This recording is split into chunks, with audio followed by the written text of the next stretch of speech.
हे आहे ठोकशाही न्यूज 24, जिथे आवाज दाबला जात नाही, अन्यायाविरुद्ध वाचा फोडणारे.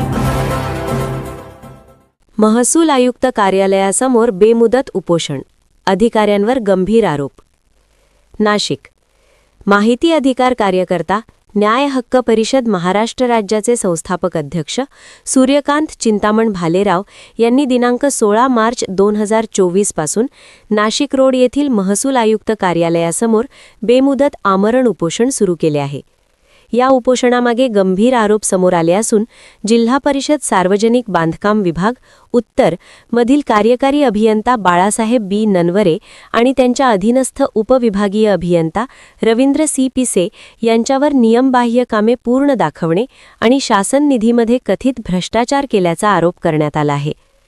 रस्ते दुरुस्ती कार्यक्रम 3054, 5054 तसेच इतर शासन निधीमध्ये संगनमत करून खोट्या नोंदी करून देयके अदा केल्याचा आरोप करत संबंधित अधिकाऱ्यांवर भारतीय न्याय संहिता 2023च्या कलम 318, 335 आणि 336 अंतर्गत गुन्हा दाखल करून त्यांना तात्काळ निलंबित करण्याची मागणी करण्यात येत आहे. या मागण्यांसाठी लोकशाही मार्गानेच बेमुदत आमरण उपोषण सुरू करण्यात आली असून शासनाचे लक्ष वेधण्यासाठी हा लढा सुरू असल्याचे भालेराव यांनी सांगितले.